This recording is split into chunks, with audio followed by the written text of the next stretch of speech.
আওয়ামী সরকারের 15 বছরে সবচেয়ে বেশি ধ্বংস করা হয়েছে ব্যাংক ও শেয়ার বাজার। উদ্বিগ্ন গ্রাহকদের অনেকেই এক ব্যাংক থেকে টাকা তুলে অন্য ব্যাংকে জমা করছেন। কোনো একক ব্যাংককে সেরা ব্যাংক হিসেবে চিহ্নিত করা কঠিন, কারণ বিভিন্ন গ্রাহকের বিভিন্ন চাহিদা থাকে। একটি ব্যাংকের শ্রেষ্ঠত্ব বিভিন্ন বিষয়ের উপর নির্ভর করে। জুলাই বিপ্লবের আগে বিগত আওয়ামী লীগ সরকার বাংলাদেশের ব্যাংক খাত ধ্বংসের দ্বারপ্রান্তে এনে দিয়েছিল। বর্তমান অন্তর্বর্তীকালীন সরকারের সহযোগিতায় ব্যাংক খাত এখন অনেকটা স্থিতিশীল।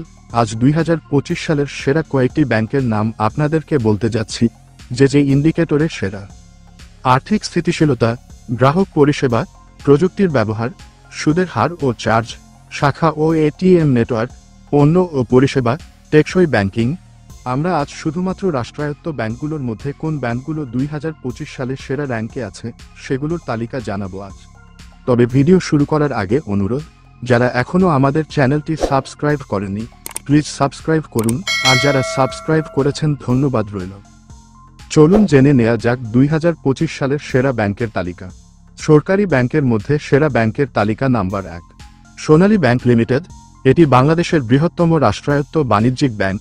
1971 সালের মুক্তিযুদ্ধের পর বাংলাদেশ ব্যাংক ন্যাশনালাইজেশন অর্ডার 1972 এর মাধ্যমে এই ব্যাংক প্রতিষ্ঠা হয়।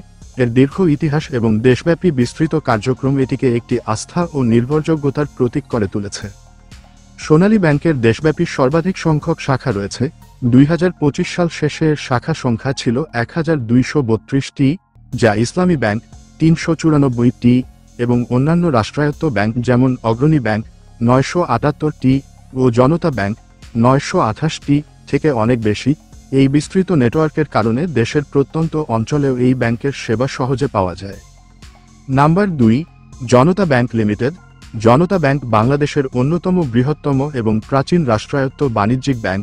এটি 1972 সালে প্রতিষ্ঠা হয়েছিল এবং দীর্ঘকাল ধরে দেশের অর্থনীতিতে গুরুত্বপূর্ণ ভূমিকা পালন করে আসছে। এই দীর্ঘ ইতিহাস একটি আস্থা ও নির্ভরযোগ্যতার ভাবমূর্তি তৈরি করেছে। জনতা ব্যাংকের দেশব্যাপী বিস্তৃত শাখা এবং এটিএম নেটওয়ার্ক রয়েছে। বর্তমানে ব্যাংকটির 925টি শাখা রয়েছে এবং সংযুক্ত আরব আমিরাতে 4টি বৈদেশিক শাখা রয়েছে। এই বিস্তৃত নেটওয়ার্কের কারণে দেশের বিভিন্ন অঞ্চলে গ্রাহকদের জন্য ব্যাংকিং সুবিধা সহজলভ্য। রাষ্ট্রায়ত্ত ব্যাংক হওয়ায় জনতা ব্যাংক সরকারি বিভিন্ন কার্যক্রম ও সেবা প্রদানে গুরুত্বপূর্ণ ভূমিকা পালন করে। সরকারের বিভিন্ন ভাতা ও প্রকল্পের অর্থ বিতরণে এই ব্যাংক প্রায়শই নিয়োজিত থাকে। বাংলাদেশ ব্যাংকের টেকসই ব্যাংকিং নীতিমালার সাথে সঙ্গতি রেখে জনতা ব্যাংক পরিবেশবান্ধব এবং সামাজিক দায়বদ্ধতামূলক কার্যক্রম পরিচালনা করে। নাম্বার 3, রূপালী ব্যাংক লিমিটেড। রূপালী ব্যাংক বাংলাদেশের অন্যতম প্রাচীন রাষ্ট্রায়ত্ত বাণিজ্যিক ব্যাংক।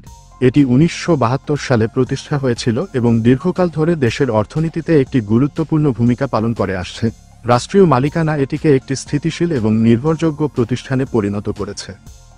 রাষ্ট্রায়ত্ত ব্যাংক হওয়ায় রূপালী ব্যাংক সরকারি বিভিন্ন লেনদেন এবং কার্যক্রম বাস্তবায়নে গুরুত্বপূর্ণ ভূমিকা পালন করে। নাম্বার 4, অগ্রণী ব্যাংক লিমিটেড। অগ্রণী ব্যাংক বাংলাদেশের অন্যতম বৃহত্তম রাষ্ট্রায়ত্ত বাণিজ্যিক ব্যাংক। এটি 1972 সালে প্রতিষ্ঠা হয়েছিল এবং দেশের অর্থনৈতিক উন্নয়নে দীর্ঘকাল ধরে গুরুত্বপূর্ণ ভূমিকা পালন করে আসছে। রাষ্ট্রীয় মালিকানা এটিকে একটি স্থিতিশীল এবং নির্ভরযোগ্য প্রতিষ্ঠানে পরিণত করেছে। অগ্রণী ব্যাংকের দেশব্যাপী বিস্তৃত শাখা এবং এটিএম নেটওয়ার্ক রয়েছে। বর্তমানে ব্যাংকটির 962টি শাখা রয়েছে। নাম্বার 5, কৃষি ব্যাংক। এটি বাংলাদেশের একমাত্র রাষ্ট্রায়ত্ত ব্যাংক যা মূলত কৃষকদের আর্থিক সহায়তা দেওয়ার জন্য প্রতিষ্ঠা হয়েছে, ফলে কৃষকরা সহজ শর্তে ঋণ ও অন্যান্য সুবিধা পান। 1973 সাল থেকে চালু, দীর্ঘ সময়ের অভিজ্ঞতায় এই ব্যাংকটি গ্রামবাংলার মানুষের আস্থার প্রতীক হয়ে উঠেছে।